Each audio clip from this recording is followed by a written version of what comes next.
Last night during the E3 showcase, Bethesda did give us some news related to the Elder Scrolls Legends. We got official confirmation that the next expansion is Moons of Elsweyr.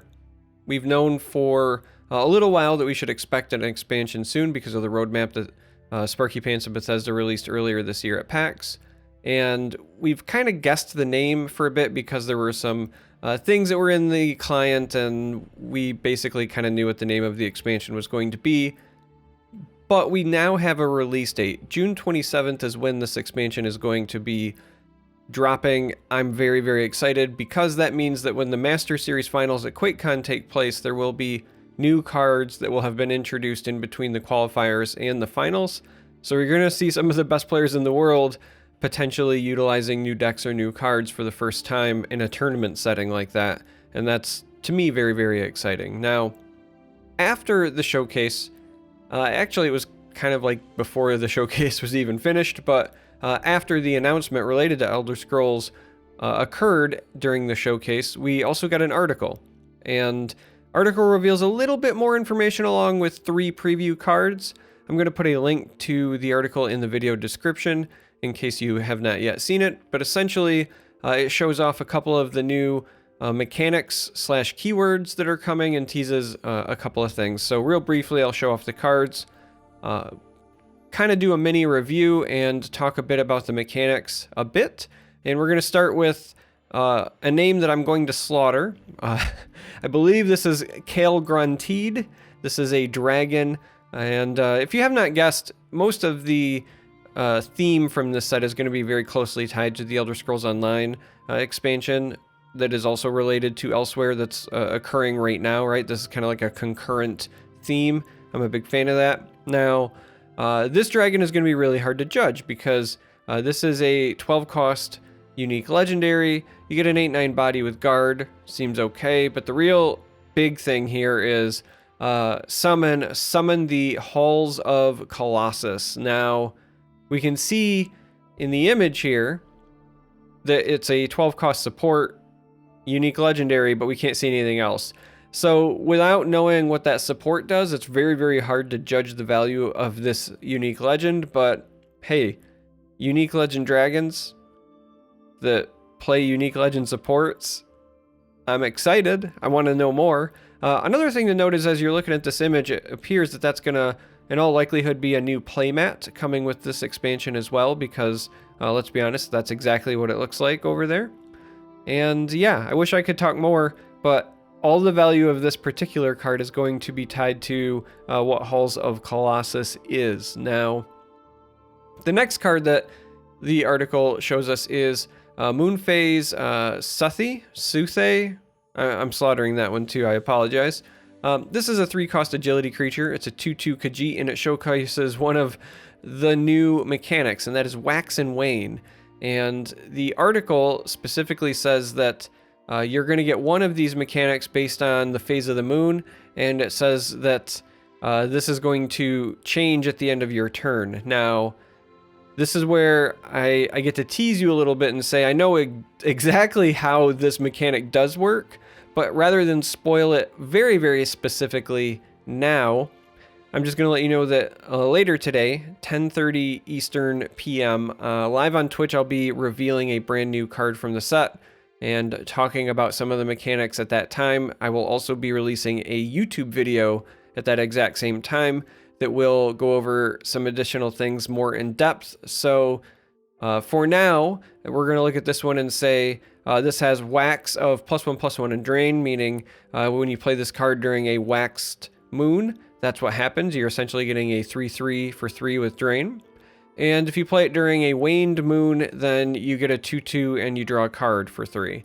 Both of those are okay for a common card. I think this will end up being pretty strong in Arena because of the perceived flexibility there. Likely not strong enough unless it gets some sort of additional synergy that we have not yet seen to be played in Constructed, but just based on what we know, it's okay.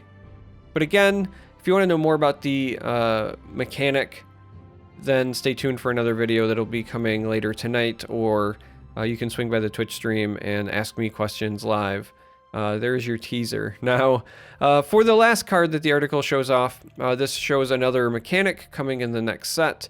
This card is Blackworm Neophyte. This is a 4-cost 4/3 in intelligence. It's a blue card, and it says summon, consume a creature. Consume is the new mechanic. And then it says summon a 1/1 skeleton with its keywords. Now, if you don't know what consume is when you banish a card in your own discard pile. So the idea is, if you were to play the Blackworm Neophyte, and you were to consume, I don't know, a Nord Firebrand, then you would get a 1/1 skeleton with charge. If you were to consume a Daggerfall Mage, you would get a 1/1 skeleton with ward. Now, this is our first and only card that we've seen thus far with consume, but based on this interaction alone, if we see other cards with similar effects, consume could end up becoming a very powerful effect. It's going to again make discard pile mechanics matter quite a bit.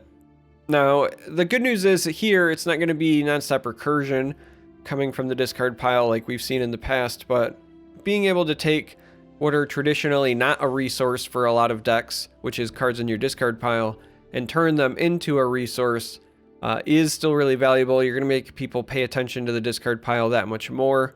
If you thought that that was something that was going by the wayside, it would appear that the developers are doubling down on that, and personally I'm okay with that. I've played a number of card games, and almost all of them have some way to interact with the discard pile. In fact, when I play games like Hearthstone, I know I'm not supposed to mention that game. No, just jokes aside, right? When I play a game like Hearthstone and I can't see the discard pile, I can't interact with it, and I can't even like know what went there without the assistance of some sort of deck tracker, it just feels really awkward to me.